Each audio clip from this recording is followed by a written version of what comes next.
نحمدہ ونصلی علی رسولہ الکریم اما بعد فاعوذ باللہ من الشیطان الرجیم بسم اللہ الرحمن الرحیم انما المؤمنون اخوة فاصلحوا بین اخویکم واتقوا اللہ لعلکم ترحمون یا ایہا الذین آمنوا لا یسخر قوم من قوم عسى ان یکونوا خیرا منہم ولا نساء من نساء عسى أن يكن خيرا منهن ولا تلمزوا أنفسكم ولا تنابزوا بالألقاب بئس الاسم الفسوق بعد الإيمان ومن لم يتب فأولئك هم الظالمون يا أيها الذين آمنوا اجتنبوا كثيرا من الظن إن بعد الظن اسم فلا تجسسوا ولا يغتب بعضكم بعضا أيحب أحدكم أن يأكل لحم أخيه ميتا فكرهتموه واتقوا الله إن الله تواب رحيم صدق اللہ العظیم رب اشرح لی صدری ویسر لی امری واحلل عقدۃ من لسانی یفقہوا قولی آمین یا رب العالمین۔ سورہ حجرات کا مطالعہ کر رہے تھے اور سورہ حجرات ہماری ریاستی سطح پر یا ملی زندگی کے بارے میں ہماری رہنمائی کرتی ہے عمل صالح کے ضمن میں۔ اس سورت کے بڑے 3 حصے ہیں جن میں سے تقریباً 1.5 حصہ ہم پڑھ چکے۔ جو اس کا پہلا حصہ تھا وہ ایک آیت پر مشتمل تھا، یعنی پہلے حصے کا اس کا پہلا حصہ یعنی ایک آیت پر مشتمل تھا جو قانونی اور دستوری تھا کہ اللہ اور اللہ کے رسول سے آگے مت بڑھو، جس کی بنیاد عقل اور منطق تھی۔ دوسرا اسی پہلے حصے کا جو دوسرا پارٹ تھا وہ تھا کہ اس حیات ملی کے اندر جہاں قانونی اور دستوری بنیاد ہے وہاں اس کو جوڑنے والی جذباتی بنیاد بھی ہے کہ محض انسان عقل کی بنیاد پر نہیں جڑ سکتا جب تک اس کے ساتھ کچھ جذبات بھی نہ ہو۔ وہ جذباتی بنیاد بڑی تفصیل سے بیان کی گئی کہ وہ جذباتی بنیاد یہ ہے محمد الرسول اللہ صلی اللہ علیہ وسلم سے محبت، کہ جس شخص کو آپ سے جتنی زیادہ محبت ہوگی تو اہل ایمان کا معاملہ بھی یہ ہوگا کہ وہ شخص اتنا ہی آپس میں ایک دوسرے کے قریب ہوتے چلے جائیں گے۔ اور اس میں ایک بات یہ سمجھائی گئی کہ وَاعْلَمُوا أَنَّ فِيكُمْ رَسُولَ اللَّهِ، کہ اچھی طرح سے جان لو کہ بہت ساری حیثیتیں ہوں گی حضور صلی اللہ علیہ وسلم کی، لیکن تمہارے سامنے ان کی یہ حیثیت کہ وہ اللہ کے رسول ہیں یہ مستحضر رہنی چاہیے۔ اسی طرح ریاستی زندگی میں دوسری بات ہوتی ہے کہ اس میں اتفاق و اتحاد رہے، ایک مضبوطی رہے، اور اس میں سب سے پہلے بات آئی کہ اس کے لیے افواہوں کی روک تھام، کہ خام خواہ کسی بات پر یقین نہ کر لیا کرو، ایسا نہ ہو کہ کسی غلط اطلاع پر تم عمل کر گزرو اور تمہیں پچھتانا پڑے۔ تو یہ افواہوں کی روک تھام کے سلسلے میں جو بھی ساری باتیں آئیں، میڈیا پالیسی آئی، جو آج کی ریاست ہوگی کن بنیادوں پر میڈیا کی پالیسی بھی ترتیب دے گی کہ ایسے ہی افواہیں نہ پھیلائی جائے اور خبریں بلکہ ان کی تصدیق ہو، اور اسی طرح جرائم کے متعلق خبریں یا تو دی نہ جائیں یا دی جائیں تو پھر سخت سزائیں ساتھ دی جائیں، ورنہ اس کا کوئی فائدہ نہیں ہوگا۔ اسی طرح ان ساری احتیاطات کے باوجود، احتیاطیں کرنے کے باوجود مسلمان آپس میں لڑ سکتے ہیں، اور ان میں سے کسی ایک کو کافر قرار دینا یا دائرہ اسلام سے باہر قرار دینا یہ درست نہیں ہے۔ دونوں مومن ہوتے ہوئے اور سچے اور پکے مسلمان ہوتے ہوئے دونوں کے اندر آپس میں لڑائی ہو سکتی ہے، لیکن اہل ایمان کا کام یہ ہے جو انہیں ہدایت دی گئی، جو ان کا فرض قرار دیا گیا کہ وہ ان کے مابین صلح کروا دیں۔ اب آخری جو ہماری گفتگو ہوئی تھی اس آیت پر کہ انما المؤمنون اخوہ، اس پر ہم نے تفصیلی گفتگو کی تھی، اور اس میں اصل میں فطرت انسانی کے اوپر جو ہے وہ بڑا اعتماد ظاہر کیا گیا ہے کہ جو صحیح سلیم الفطرت لوگ ہوں گے وہ کبھی بھی کسی 2 آدمیوں کی لڑائی پہ خوش نہیں ہوں گے، بلکہ وہ ہر ممکن کوشش کریں گے کہ ان کے درمیان صلح ہو۔ اگرچہ فطرت مسخ ہو گئی ہو، وہ پرورٹڈ ہو گئی ہو، تو پھر آدمی سوچتا ہے اس لڑائی سے خوش ہوتا ہے، ورنہ اہل ایمان اس لڑائی سے خوش نہیں ہوتے، اس کو انجوائے نہیں کرتے، بلکہ اس کو ایک ذمہ داری محسوس کرتے ہیں۔ تو فاصلحوا بین اخویکم۔ اچھا، یہ اخوت کا رشتہ، اس کے وہ پہلو تو میں نے نمایاں کر دیے تھے اور آج کے حالات پر منطبق بھی کر دیا تھا اس کو، لیکن ایک بات شاید وہ طے میں چلی گئی تھی کہ یہ وہ اخوت کا رشتہ، اہل ایمان کا رشتہ خونی رشتوں سے افضل قرار پایا،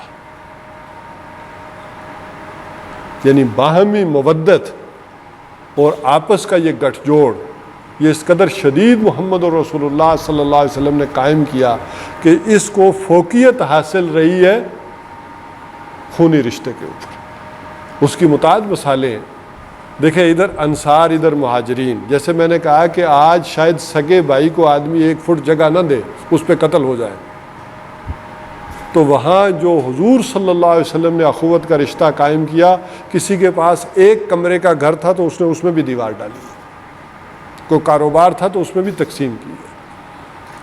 جو سورہ حشر میں انصار کی جو تعریف بیان ہوئی ہے کہ یہ وہ لوگ ہیں کہ جو ان کو اپنے اوپر فوقیت دیتے ہیں، چاہے انہیں خود فاقہ ہی کیوں نہ کرنا پڑ جائے، بلکہ وہاں وہ واقعہ بھی اس کے ذیل میں جو ہے وہ بیان کیا گیا ہے کہ رات کو ایک لٹے پٹے مسافر آئے ہیں مکہ سے، ظاہر ہے جانیں بچا کر نکلے ہیں، کوئی وہ پوری پلاننگ سے تھوڑے ہی نکلے تھے، تو مسجد میں اس وقت ایک انصاری صحابی تھے، تو حضور نے ان کے حوالے کر دیا، جاؤ یہ تمہارا بھائی ہے، لے جاؤ اس کو گھر۔ وہ گھر گئے ہیں اور گھر جا کر انہوں نے بیوی سے پوچھا کہ کچھ کھانے کو ہے، تو انہوں نے کہا کھانے کو کچھ نہیں، تھوڑا سا کھانا تھا، میں نے بچوں کو ذرا جگایا ہوا تھا کہ آپ آ جائیں تو 2 نوالے سارے ہم کھا لیں، بس اتنا ہی کچھ ہے۔ تو انہوں نے کہا نہیں، میرا ایک بھائی آیا ہے جو حضور نے میرا بھائی بنا دیا ہے، تم بچوں کو بہلا پھسلا کر سلا دو اور وہ کھانا لا کر سامنے رکھنا اور تم بھی بیٹھ جانا۔ اس وقت ابھی پردے کے احکام تو نہیں آئے تھے، وہ تو سن 5 میں آئے، ابھی ابتدائی دور تھا، ہجرت جاری تھی۔ اور جب تم بیٹھنے لگو تو چراغ بجھا دینا، ہم دونوں منہ چلاتے رہیں گے اور ہمارا تاکہ مہمان کھا لے، کھانا اتنا ہی ہے جو ایک آدمی مشکل سے کھائے گا۔ تو صبح جب وہ نماز کے لیے گئے ہیں تو حضور صلی اللہ علیہ وسلم نے فرمایا کہ رات کو اللہ کو عرش پر تمہاری مہمان نوازی بہت ہی پسند آئی۔ تو یہ ایک تھا۔ اسی طرح حضور صلی اللہ علیہ وسلم نے اگر مال غنیمت آیا تو سارے کا سارا مہاجرین میں تقسیم کیا، تو کوئی انصار نے سپریم کورٹ میں جا کر ریٹ نہیں کی کہ ہمارا حق مارا گیا ہے، ہوتا ہے نا معاشروں کے اندر۔ تو یہ اخوت کا رشتہ جو حضور صلی اللہ علیہ وسلم نے قائم کیا وہاں پر، اس کو جیسے میں نے کہا خون پر کیسے فوقیت حاصل رہی ہے، وہ جنگ بدر کے صرف میں اس کے ساتھ ریلیٹ کروں گا، بات تو سمجھ میں آئے گی کہ حضور صلی اللہ علیہ وسلم کا وہ جو پہلا مارکا تھا، اس میں آپ کو یاد ہوگا کہ باپ ایک طرف بیٹا ایک طرف، تو حضرت ابوبکر صدیق رضی اللہ تعالیٰ عنہ اور ان کا بیٹا دوسری طرف تھا۔ تو بعد میں جب وہ مسلمان ہو گیا اور ملاقات ہوئی، اکثر آپ نے سنا ہوگا، تو بیٹے نے کہا کہ ابا جان اس جنگ میں آپ میری تلوار کی زد میں آ گئے تھے لیکن میں نے چھوڑ دیا۔ تو حضرت ابوبکر صدیق رضی اللہ تعالیٰ نے فرمایا کہ بیٹے اگر تم میری تلوار کی زد میں آ گئے ہوتے تو میں نے نہیں چھوڑنا تھا۔ عام طور پر ہوتا کیا، بچوں کو اتنی والدین کی پرواہ نہیں ہوتی، لیکن والدین کو بڑی عزیز ہوتی ہے اولاد۔ اب وہ والد کہہ رہا ہے کہ اگر تم میری تلوار کی زد میں آ گئے ہوتے تو میں نے نہیں چھوڑنا تھا۔ تو ان خونی رشتوں کے اوپر یہ فوقیت رہی ہے، یہ اخوت کا رشتہ اس قدر مضبوط تھا۔ اگرچہ میں نے کہا تھا کہ میں حدیث کو اس معاملے میں، چونکہ بہت طویل حدیث آئی ہیں اور بڑی کثرت سے آئی ہیں، لیکن 5 حدیث میں چاہوں گا کہ پھر بھی آپ کے سامنے رکھوں جو ٹاپ کی ہیں، چوٹی کی ہیں، متفقن علیہ۔ متفقن علیہ اس روایت کو کہتے ہیں جو بخاری اور مسلم دونوں میں آئے۔ تو اس میں ابو موسیٰ اشعری رضی اللہ تعالیٰ عنہ فرماتے ہیں کہ ایک مومن کی مثال دوسرے مومن سے ایسے ہے جیسے ایک عمارت ہوتی ہے جس کا ایک حصہ دوسرے حصے کو تقویت دیتا ہے۔ جیسے جہاں عمارت کی ایک ایک اینٹ پختہ ہوتی ہے، عمارت کی پختگی کا انحصار ایک ایک اینٹ کی پختگی پر ہے، لیکن باہم اس عمارت کا معاملہ یہ بھی ہے کہ وہ مسالہ اگر کمزور ہے تو پھر بھی وہ دیوار کمزور نہیں ہوگی۔ تو مسالہ بھی مضبوط ہو. وہ مسالہ کون سا تھا؟ ہم پڑھ آئے تھے، وہ محبت رسول صلی اللہ علیہ وسلم. وہ اگر مضبوط ہوگی تو وہ اینٹیں جڑی ہوں گی.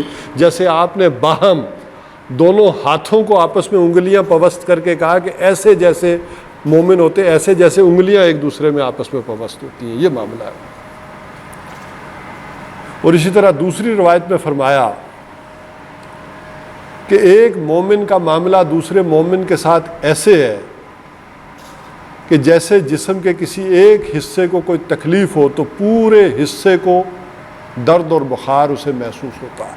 بلکہ 3 چیزیں گنوائی کہ ان کی آپس میں رحم دلی اور ان کا جذباتی میلان اور مودت کا معاملہ ایسے ہوتا ہے کہ جیسے ایک جگہ درد ہو تو اس درد کو ساری جگہ محسوس کیا جائے. اسی طرح حضرت انس رضی اللہ تعالیٰ عنہ، اور یہ ساری متفقن علیہ روایات بیان کر رہا ہوں جو بخاری اور مسلم دونوں میں آئی، کہ وہ شخص مومن نہیں ہو سکتا کہ جب تک وہی کچھ پسند نہ کر لے اپنے بھائی کے لیے جو اسے خود پسند ہو، یا جو وہ اپنے لیے پسند کرے وہی اپنے بھائی کے لیے نہ پسند کر لے. اسی طرح حضرت عبداللہ ابن عمر رضی اللہ تعالیٰ عنہ سے روایت ہے، اور یہ بھی متفقن علیہ روایت. وہ فرماتے ہیں کہ ایک مسلم، پہلے ہو سکتا ہے کہ مومن کے الفاظ سے کوئی مغالطہ ہو جاتا کہ پتہ نہیں مومن کوئی ہے بھی یا نہیں ہے، اس کو کیسے ویریفائی کریں. تو فرمایا ایک مسلمان کا دوسرے مسلمان کے ساتھ معاملہ یہ ہے کہ وہ اس کے ساتھ ظلم نہیں کرتا، اسے دشمن کے حوالے نہیں کرتا. اور فرمایا حضور صلی اللہ علیہ وسلم نے کہ جو کوئی کسی اپنے بھائی کی حاجت روائی میں لگا رہے گا اللہ تعالیٰ اس کی حاجت کو پورا کرے گا، اور جو کسی اپنے مسلمان بھائی کی تکلیف کو رفع کرے گا اللہ اس کی تکلیف کو رفع کرے گا، اور جو اپنے مسلمان بھائی کی پردہ پوشی کرے گا قیامت کے دن اللہ تعالیٰ اس کی پردہ پوشی کریں گے اس دن.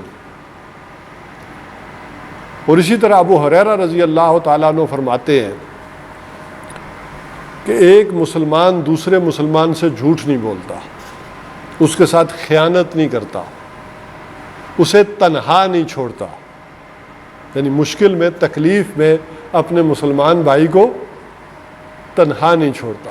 آپ نے اکثر پرانی جنگوں میں اور پرانے ڈراموں میں دیکھا ہوگا کہ ایک آدمی کو تیر لگ گیا، تلوار لگ گئی، وہ گر رہا ہے تو اسے چھوڑتا نہیں ہے، خطرے میں ڈال کے اپنے آپ کو ساتھ لے کر آتا ہے. تو جو بندہ اوپر قومی سوچ رہا ہوتا ہے وہ کہتا ہے یار ایک آدمی جائے گا نا، اس کو چھوڑے اور یہ آگے بڑھے، پورا قافلہ بچ سکتا ہے. لیکن ان کے اندر وہ مودت اتنی شدید تھی کہ وہ نہیں چھوڑتے تھے اپنے بھائی. العطش العطش، وہ سارا واقعہ آپ نے سنا ہو.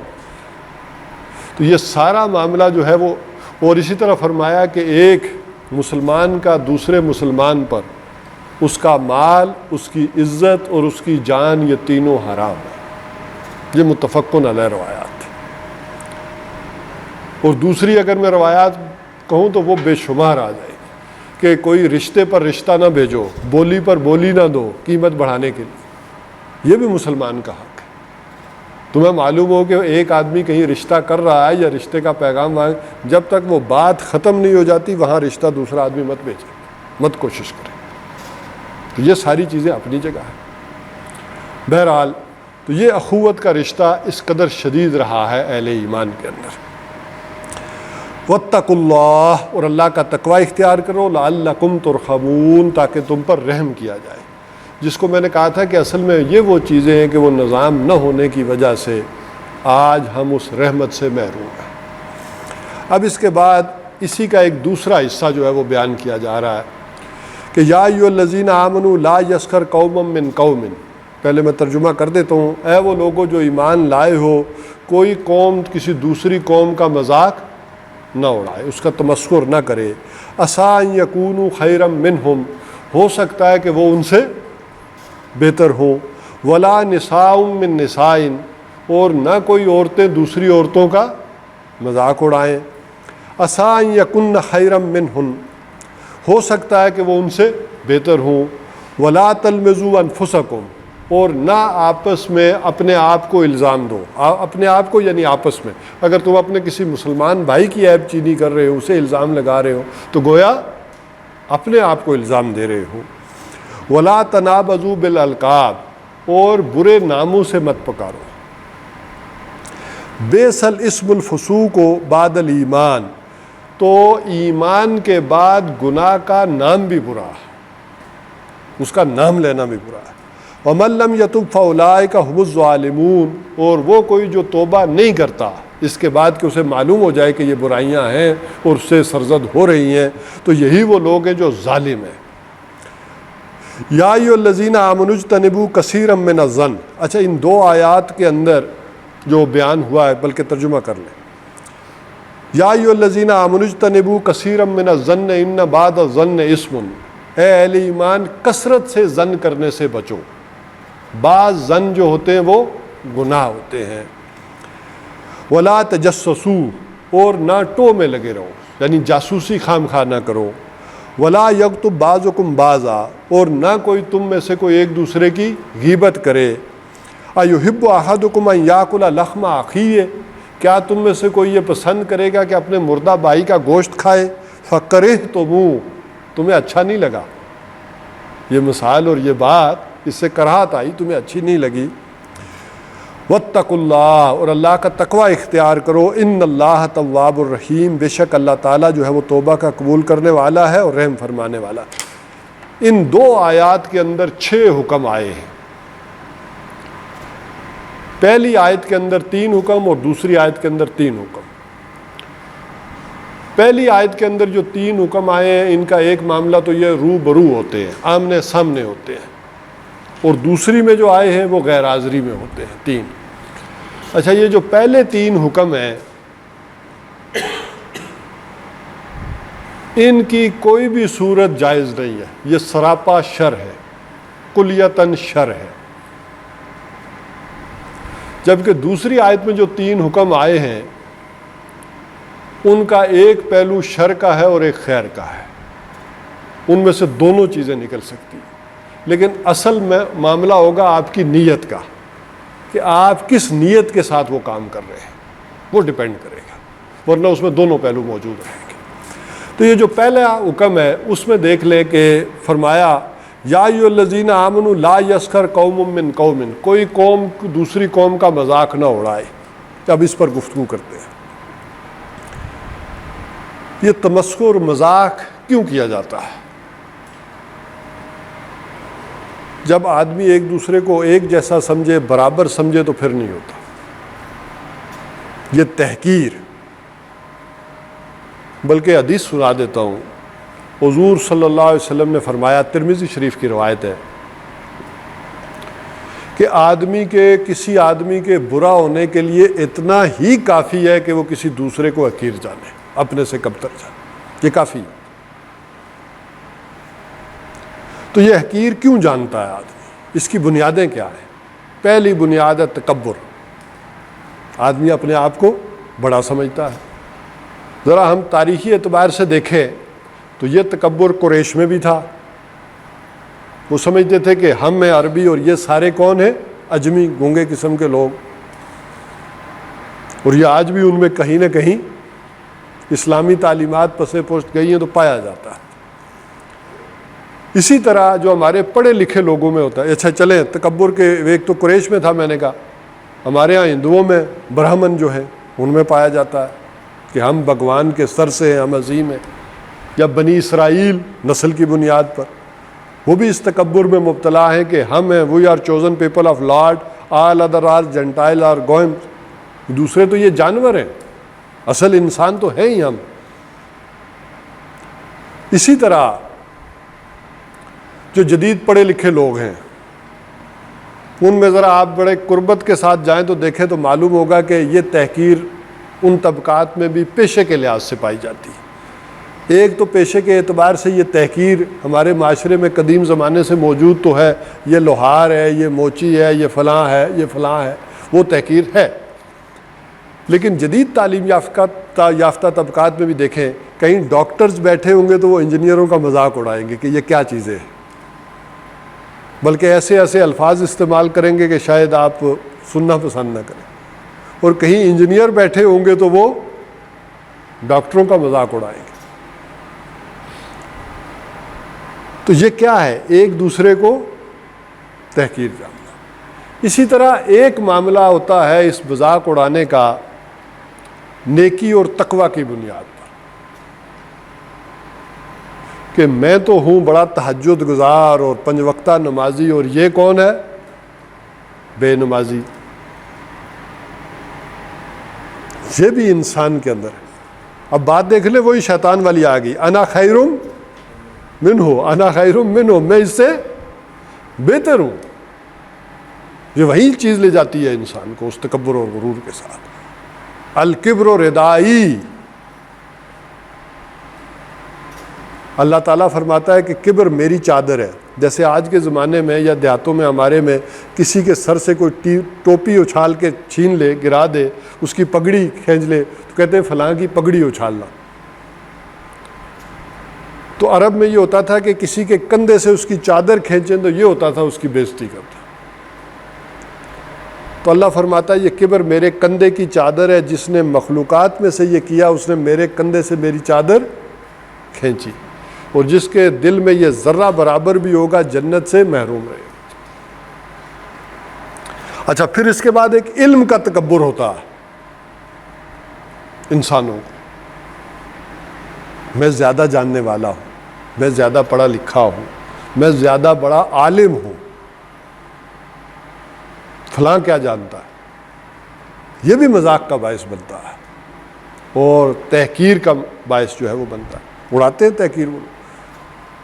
اس لیے وہ عربی میں کہتے ہیں کہ العلم حجاب الاکبر، علم سب سے بڑا پردہ ہے کسی انسان پر پڑ جائے تو، اس تکبر میں کوئی اگر مبتلا ہو جائے تو۔ اب ذرا اور اس چیز کو سرفیس پہ لائیں۔ ہم چونکہ اداروں میں، کمپنیوں میں کام کرتے ہیں تو وہاں باقاعدہ یہ تعلیم ہوتی ہے، مطلب کام لینے والے اوپر ہائر اتھارٹیز ہر ایک کو تھپکی دیتے، وہ ایک کک کو بھی تھپکی دیں گے کہ تم بہترین ہو، کمپنی چل ہی تمہارے سر پہ رہے گی۔ ایک چوکیدار کو بھی تھپکی دیں گے، باقی یہ ایسے ہی ہیں، تم ہی بہتر۔ جب وہی چیز اداروں کے اندر آتی ہے، تم ایک سیولائزڈ آدمی ہو، ایک بڑے ڈسپلنڈ ادارے سے تعلق رکھتے ہو، وہیں سے پھر وہ چیز جنم لیتی ہے کہ بلڈی سویلینز۔ تو جس قوم کے اندر یہ تقسیم آ جائے اس بنیاد پر، وہ کیسے اکٹھی ہوگی؟ کیسے مودت کا رشتہ قائم ہوگا؟ کیسے جڑیں گے؟ یہ تقسیمیں اگر قوم کے اندر ہوں گی تو، اور یہ تقسیمیں جنہوں نے پیدا کی انہوں نے اپنے مفادات کے لیے کی تھی، ہم تو انہی کو ویسے کے ویسے لے کر بغیر سوچے سمجھے چل رہے ہیں۔ اسی تقسیم کو ذرا اور انٹرنیشنلی لے جائیں تو تاریخ کا مطالعہ کرتے ہیں تو یہ عربوں نے ترکوں سے بغاوت کیوں کی؟ ہم اعلیٰ ہیں، ہم پر ترک کیوں حکمرانی کرے؟ ایرانی آج بھی کیا سمجھتے ہیں اپنے آپ کو؟ بنیادی طور پر اگر جھگڑا دیکھیں یہ 58 ممالک کی تقسیم کا ایک سبب یہ بھی ہے۔ اور ذرا گراؤنڈ پر لائیں، یہ بنگلہ دیش میں تقسیم ہونے کی کیا وجہ تھی؟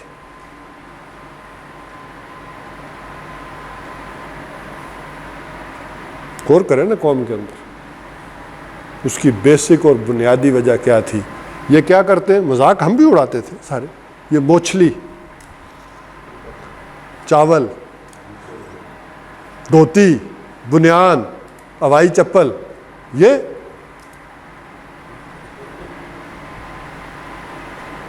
آخر اسی شے نے، اسی نفرت نے مکتی بانی کی شکل اختیار کی۔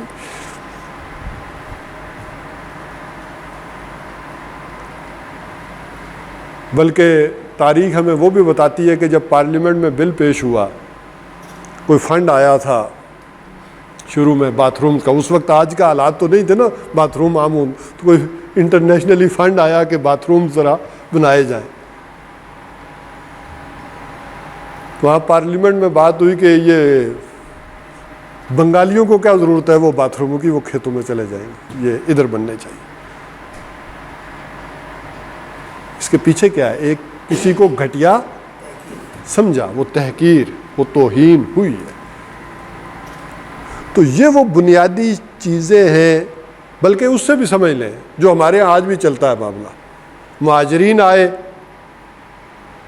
تو یہاں کے لوگوں نے کیا کہا؟ مٹروے ہوئے.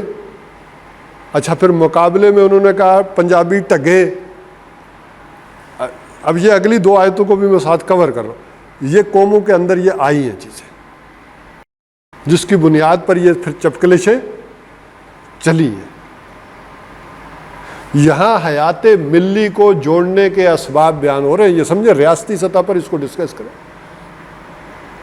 کہ کون کون سی چیزیں ہیں کہ جو ریاست کی اتحاد کو اور ملی زندگی کو پارا پارا کرتی ہیں. اچھا کہنے کو بہت چھوٹی سی بات ہے، بہت چھوٹی سی بات ہے، لیکن ذرا اس چھوٹی بات کا دیکھیں کہ گہرائی میں اثرات کتنے نکلتے ہیں. عام زندگی میں بھی آپ پڑھ کے یہی آیات گزر جاتے ہوں گے. اچھا یہ کسی تفسیر میں تو نہیں ملیں گی نا آپ کو، یہ تو آپ کو آج کے حالات اور چیزوں کے اوپر اپلائی کرنی پڑے گی کہ آخر یہ قرآن کا حکم کیا کہہ رہا ہے ہمیں. اگر یہ آج کے زمانے کے لیے بھی ہے اور ہمارے لیے بھی ہے تو آخر اس کی ضرب کہاں کہاں پڑ رہی ہے، کن کن گوشوں کے اوپر پڑ رہی ہے. تو لا یسخر قوم من قوم عسیٰ ان یکونوا خیرا منہم. کوئی قوم کسی دوسری قوم کا مذاق نہ اڑائے. یہ ملٹی نیشنل امت ہے، اس میں ساری اقوام آئیں گی، تو کوئی قوم کسی دوسری قوم کا مذاق نہ اڑائے. ہو سکتا ہے کہ وہ تم سے بہتر.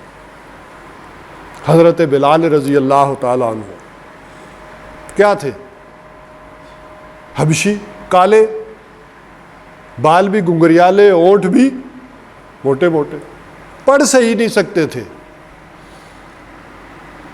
شاید وہ جیسے اذان دیتے تھے آج ان کو پنڈی اسلام آباد کا کوئی آدمی مؤذن نہ رکھے.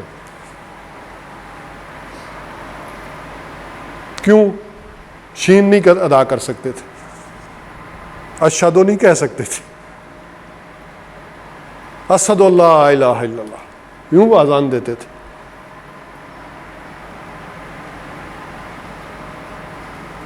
لیکن جو ان کا مقام اور مرتبہ ہے، جو ان کا روحانی مقام اور مرتبہ، جو عزت اور ریسپیکٹ، حضرت عمر جیسی شخصیت بھی کھڑی ہو جاتی تھی کہ کون آیا ہے؟ سیدنا بلال، ہمارے آقا بلال، وہ آئے. تو یہ وہ ریسپیکٹ اور ایک مسلمان بھائی چارے کے اندر. تو کوئی قوم دوسری قوم کا مذاق نہیں. ہو سکتا ہے کہ وہ بہتر. اس لیے حضور صلی اللہ علیہ وسلم نے فرمایا، اور اگلی آیت میں بھی بلکہ آ جائے گا، اس شاید اگلی دفعہ یا اس سے اگلی دفعہ آ جائے، کہ اصل جو فضیلت کی شے ہے وہ تقویٰ ہے. اور تقویٰ حضور نے فرمایا 3 دفعہ فرمایا، التقویٰ ہا ہونا، التقویٰ ہا ہونا. تقویٰ یہاں ہوتا ہے، اور یہ کس کو پتا ہے؟ اللہ کو. اگر کوئی قابل احترام اور قابل عزت شے ہے تو وہ تقویٰ.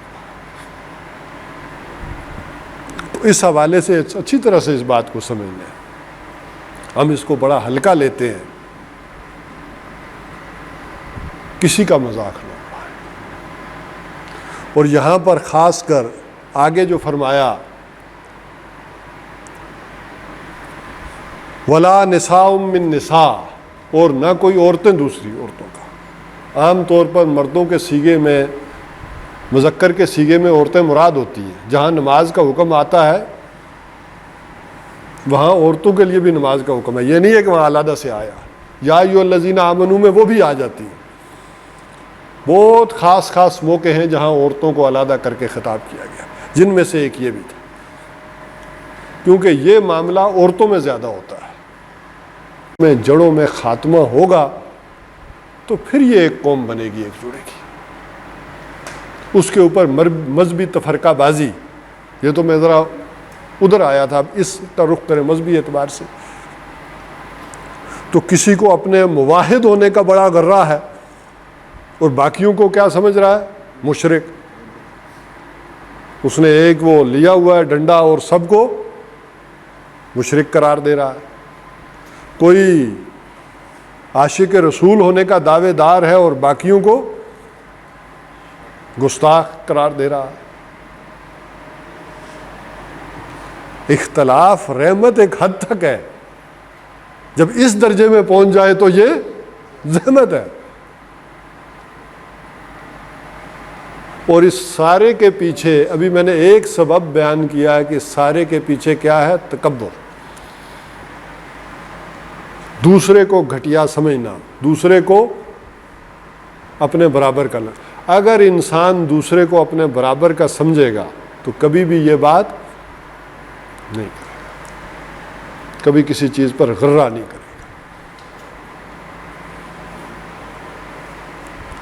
تو اس حوالے سے ان آیات ربانی پر میں چاہوں گا کہ آپ غور کریں،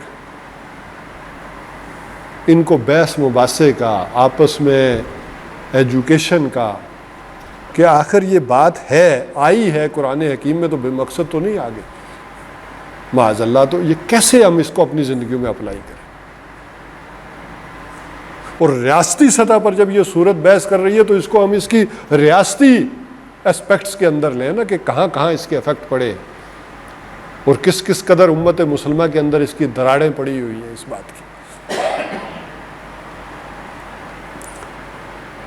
تو وَلَا نِسَاءٌ مِّن نِسَاءٍ، کوئی عورتیں دوسری عورتوں کا مذاق نہ اڑائیں. عَسَىٰ أَن يَكُنَّ خَيْرًا مِّنْهُنَّ، ہو سکتا ہے کہ وہ ان سے بہتر ہو. اپنے پرہیزگاری میں، تہجد میں، اللہ کے ساتھ لو لگانے میں تمہیں ان کی ظاہری شکل و صورت نظر آ رہی ہے، ان کا مذاق اڑا رہی ہے. وَلَا تَلْمِزُوا أَنفُسَكُمْ، اور عیب چینی نہ کرو، اپنی الزام مت لگاؤ. یہ بھی رو در رو ہوتا ہے، آمنے سامنے ہوتا ہے.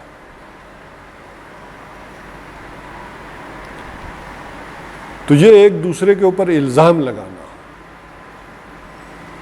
بلکہ ہمارے ہاں وہ پرانے بزرگ کیا کہتے ہیں کہ تم کسی کی طرف ایک انگلی اٹھاتے ہو تو یہ تین خود تمہاری طرف اٹھتی ہے. خواتین کی میں نے بات کی تو یہ ساری خواتین کا نہیں ہوگا، چونکہ ریکارڈنگ ہو رہی ہے، سنیں اور وہ ہو سکتا ہے ناراض ہوں. تو وہ جو ہے نا کہ خدا انگشت پنجہ یکساں نہ کر دے، نہ ہر مرد است نہ ہر زن است. سارے مرد بھی ایک جیسے نہیں ہوتے اور ساری عورتیں بھی ایک جیسی نہیں ہوتی. بہت ساری عورتیں مردوں سے کہیں آگے ہوتی ہیں اور بہت سارے مرد جو ہے وہ عورتوں کے درجے سے بھی نیچے ہوتے ہیں. تو آپس میں ایک دوسرے کو الزام تراشی مت کرو. اور یہ بھی اسی افق ذہنی کی کمی کا باعث ہے، ورنہ ایک مومن آدمی ہمیشہ یہ دیکھتا رہے گا کہ میرے اندر کیا عیب ہے. وہ دوسروں کے عیب نہیں تلاش کرے گا، دوسروں کے اندر وہ خوبیاں تلاش کرے گا کہ اس فلاں شخص کے اندر بھلائی کیا ہے، خوبی کیا ہے، نیکی کیا ہے. جبکہ اپنے اندر ہمیشہ وہ دیکھے گا میرے اندر کمی کوتاہی کیا ہے. جب شخصیت پرورٹڈ ہو جائے تو پھر یہ ہوتا ہے کہ وہ اپنی خوبیاں اور دوسروں کی خامیاں دیکھتا ہے. اصلاح میں یہ الٹ ہو جائے گا. وَلَا تَنَابَزُوا بِالْأَلْقَابِ، اور نہ برے ناموں سے پکارو، چڑھانے والے نام. اچھا آپ نے دیکھا ہوگا کہ بسا اوقات ایک معمولی سی بات پہ قتل ہو گئے یا سر پھٹ گئے، تحقیق کرتا ہے تو بندہ کیا ہوا، اس نے مجھے یہ کہہ دیا تھا، حالانکہ بات تو کچھ نہیں تھی. تو یہی معمولی بات جو ہے نا وہ جمع ہوتی رہتی ہے. آپ کہتے رہتے ایک وقت آتا ہے کہ وہ پھٹ جاتا ہے. وہ آدمی ہو سکتا ہے کہ آپ مذاق کر رہے ہو، اسے چڑھانے والے نام سے پکار رہے ہو، اور کسی وقت وہ بیزار بیٹھا ہو، نہ چھیڑ ہے نگت باد بہاری راہ لگ اپنی، تجھے اٹکیلیاں سوجی ہیں ہم بیزار بیٹھے، تو وہ بیزار بیٹھا ہو، اوپر سے جا کر آپ نے چڑھا دیا، تو ہو سکتا ہے اس وقت ڈنڈا نکالے اور آپ کے سر میں دے مارے، ہو سکتا ہے عمر بھر کی دوستی ٹوٹ جائے۔ تو بہرحال یہ جو بنیادی چیزیں ہیں، کہنے کو بہت چھوٹی چھوٹی چیزیں ہیں، لیکن یہ وہ چیزیں ہیں کہ جو ملت کے اندر یا ریاست اسلامیہ کے اندر رکھنے ڈالتی ہے اور اس کے اتحاد کو پارا پارا کرتی ہے۔ اگلی میں پڑھ دیتا ہوں تینوں، جو اگلی تین چیزیں ہیں، لیکن اس کی تشریح میں آج نہیں کروں گا۔ میں چاہ رہا ہوں کہ تشریح صرف ایک بات کی ہو اور وہ ذرا ڈیپتھ تک کروں، باقی آپ کے لیے غور و فکر چھوڑ دوں۔ تو یہ جو تین اگلی چیزیں ہیں اس میں فرمایا پہلی کون سی ہے، بلکہ یہ آیت مکمل نہیں ہوئی، وَلَا تَنَابَزُوا بِالْأَلْقَابِ بِئْسَ الْاسْمُ الْفُسُوقُ بَعْدَ الْإِيمَانِ۔ تو گناہ کا نام بھی برا ہے ایمان کے بعد۔ اس کو ذرا جوڑ لیں، پہلی جو آیت ہم پڑھ آئے تھے اس رخنوں کے سدباب کے ضمن میں، وہ کیا تھا؟ وَلَٰكِنَّ اللَّهَ حَبَّبَ إِلَيْكُمُ الْإِيمَانَ وَزَيَّنَهُ فِي قُلُوبِكُمْ وَقَرَّعَ إِلَيْكُمُ الْكُفْرَ وَالْفُسُوقَ وَالْعِصْيَانَ۔ اللہ تعالیٰ نے کیا کر دیا ہے؟ ایمان کو تمہارے دلوں میں محبوب کر دیا۔ جب ایمان اندر کھب گیا ہے، یہ محبوب ہو گیا ہے، تو اس کا نتیجہ کیا ہے کہ تمہیں فسوق، کفر اور عصیان یہ کیا لگیں گے؟ برے لگیں گے، تم اس طرف نہیں آؤ گے۔ تو اگر ایمان اندر داخل ہو گیا ہے اور یہ والا معاملہ ہو گیا ہے کہ کیا ہوگا، انما المومنون اخوہ والا، تو اب گناہ کا نام لینا بھی برا ہے۔ یعنی یہ جو چیزیں اوپر بیان کی گئی ہیں یہ کیا ہے؟ گناہ کی چیزیں ہیں، ان کا ذکر کرنا بھی، اس طرف آنا بھی، یہ گویا کہ بری بات ہے۔ اسی لیے میں نے یہ بات کہی تھی کہ یہ جو تین چیزیں پہلے بیان ہوئی ہیں ان میں کوئی خیر کا پہلو نہیں ہے، یہ سراپا شر ہے اور رو در روح ہے، جبکہ اس کے مقابلے میں یہ جو اگلی تین چیزیں ہیں، وَمَن لَّمْ يَتُبْ فَأُولَٰئِكَ هُمُ الظَّالِمُونَ، اور جو کوئی توبہ نہیں کرتا، بات سمجھ میں آ گئی، اور اس نے اس سے اگر یہ چیزیں سرزد ہو رہی تھیں، وہ اپنے طرز عمل کے اندر تبدیلی پیدا کرنے کو تیار نہیں ہے، فَأُولَٰئِكَ هُمُ الظَّالِمُونَ، تو یہی وہ لوگ ہیں جو پھر ظالم ہیں۔ یہ ہے وہ جو اسلامی ملت کے اوپر ظلم والا معاملہ کر رہے ہیں۔ بہرحال یہ جو اگلی تین چیزیں، جیسے میں نے کہا کہ یہ رو در رو نہیں ہے، پیٹھ پیچھے ہے، اور ان کے دو دو پہلو نکلتے ہیں، اور اس میں اصل ججمنٹل معاملہ آپ کا اپنا ہوگا کہ آپ کس نیت کے ساتھ ان چیزوں کو کر رہے ہیں اور کیسے کر رہے ہیں۔ گفتگو تو ان پر بعد میں کریں گے، ابھی ذرا سمجھ لیں۔ یا ایھا الذین آمنوا اجتنبوا کثیرا من الظن ان بعض الظن اثم، اے وہ لوگوں جو ایمان لائے ہو، کثرت سے ظن کرنے سے بچو، ان بعض الظن اثم، کہ بہت سارے گمان جو ہوتے ہیں، بعض گمان، بہت سارے نہیں، بعض گمان جو ہوتے ہیں وہ کیا ہے؟ گناہ ہے۔ اب گمان کرنا کسی کے بارے میں کہ یہ آدمی ٹھیک ہے یا نہیں، یا میرے بارے میں یہ سوچتا ہے، تو اس میں بھی کثرت سے ظن نہ کرو۔ باقی ایک آدمی ظن کرتا ہے، آپ کے سامنے کوئی بات آئی، کوئی آپ دو دلیلیں آئیں، کسی نے کچھ پیغام بھیجا، ٹھیک ہے تحقیق کریں، کچھ کریں، لیکن آتا ہے کہ یہ آدمی ٹھیک نہیں ہے۔ اسی طرح کوئی ثبوت نہیں ہے، تو آدمی کی ایک چھٹی حس بھی آدمی کو مطلع کرتی ہے کہ یہ آدمی ٹھیک نہیں۔ تو بالکل بے بنیاد ظن کرنا یہ ٹھیک نہیں ہے۔ یہ نہیں کہا کہ اکثر ظن گناہ ہوتے ہیں، بعض ظن ہے، اس میں ان میں سے بعض ظن یہ جو کیا ہے، یہ گناہ ہے۔ ابھی اس پر گفتگو کریں گے ہم ان تینوں چیزوں کے اوپر اکٹھی. ولا تجسسوا، اور ٹو میں نہ لگو. اس میں بھی ٹو میں لگنا جاسوسی. ایک یہ ہے کہ پرسنل خام خواہ کسی کی ٹو میں لگنا، ہمسائے میں کیا ہو رہا ہے، یہ کہاں سے آئے تھے، کہاں گئے ہیں. ایک ہے ریاستی سطح پر جاسوسی کے ادارے، وہ آئی be who, I S I ہو، کہ دشمنوں کی خبر رکھی جائے. اسی طرح یہ دو ادارے کیوں وجود میں آئے کہ ایک ایکسٹرنلی چیزوں کو سمجھے اور دیکھیں. وہ ٹھیک ہے کہ سارے اپنی جگہ سے ہٹے ہوئے ہیں، لیکن کیا ہے کہ کیا ہو رہا ہے، ارد گرد کی خبر ہو، دشمن کی خبر ہو، اور انٹرنلی بھی کہ ریاست کے اندر کیا ہو رہا ہے. کہیں کوئی برائی جو ہے وہ سر نکال رہی ہو، اس سے پہلے کہ وہ تناور درخت بنے اس برائی کا قلعہ کما کیا جائے کہ بعد میں سنبھالنا ہی مشکل ہو جائے. تو اس ایک ہے خام خواہ کی جاسوسی اور ٹوکر، اور ایک ہے کہ اس کا کوئی نہ کوئی. اب وہی جیسے میں نے کہا کہ اس میں نیت کیا ہے، تجسس تھا یا تو تھی جاسوسی تھی، تو اس کی نیت کیا. اور ولا یغتب بعضکم بعضا، اور ایک دوسرے کی غیبت نہ کیا کرو، پیٹھ پیچھے برائی نہ کیا کرو. ایک یہ ہے کہ خام خواہ آپ اپنے کسی بھائی کی کر رہے ہیں. ایک ہے لیڈرشپ، اس کا معاملہ مختلف ہو جائے گا. جو آدمی منصب پر فائز ہے اس کا معاملہ مختلف ہوگا کہ آپ ٹو بھی کریں گے، آپ غیبت بھی کریں گے. بلکہ اس بات کو یہاں سے سمجھ لیں کہ جس کسی آدمی نے حدیث بیان کی اس نے تو گویا اپنے پیچھے پورا دفتر کھلوا لیا، تجسس کا بھی، ٹو کا بھی اور غیبت کا. بلکہ مرنے کے بعد بھی اس کی ہر طرح سے تحقیق کی گئی کہ نہیں کی گئی. اس کی پیٹھ پیچھے کوئی برائی بھی تھی، بلکہ وہ کیا ہوا، لکھ دی گئی کہ اس نے فلاں وقت میں جھوٹ بولا، فلاں وقت میں جانور کو بھی دھوکہ دینے کی کوشش کی.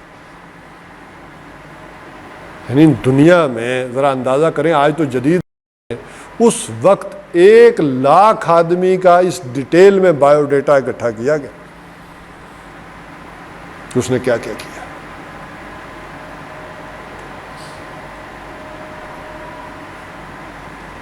بہرحال اس کی مختلف شکلیں ابھی ہم اپلائی بھی کریں گے معاشرے کے حوالے سے بھی. جیسے حضور نے فرمایا کہ اگر کوئی تم سے رشتے کے بارے میں مشورہ کرے تو کہ میں فلاں آدمی کے گھر رشتہ کرنا چاہتا ہوں، تو کوئی نقص عیب ہے اور آپ بتائیں نہ، تو یہ غیبت بھی کرنی ہے. انہوں نے فرمایا کہ اس کو اگر کوئی پوچھتا ہے تو بتاؤ کہ یہ معاملہ ہے، وہاں پردہ نہ ڈالنا. ابھی اپلیکیشنز کی طرف آئیں گے انشاءاللہ بعد میں اگلی دفعہ. اس کی وجہ جو بنیادی طور پر بتائی وہ کیا تھی، ایحب احدکم ان یاکل لحم اخیہ، کیا تم میں سے کوئی یہ پسند کرتا ہے کہ اپنے مردہ بھائی کا گوشت کھائے. کیوں؟ جیسے مردہ اپنا ڈیفینڈ نہیں کر سکتا، تو تم پیٹھ پیچھے کسی کی غیبت کرو گے تو وہ اپنا تحفظ نہیں کر سکتا، کوئی وضاحت نہیں کر سکتا. ایسے ہی ہے جیسے مردے کا گوشت جہاں سے تمہارا دل ہے کاٹ لو، ایسے ہی جب غیبت کر رہے ہو تو اگلا آدمی تو موجود ہی نہیں ہے، جو مرضی ہو سکتا ہے یہ ساری بات ہی غلط ہو. وہ سامنے ہوتا تو وضاحت کرتا، بتاتا کہ یہ بات غلط ہے. اور اس کی گویا کہ جو برائی والا پہلو ہے اس کی شناعت جو ہے بیان کی، فَكَرِهْتُمُوهُ، تمہیں اچھا نہیں لگا، برا لگا ہے یہ سارا کچھ.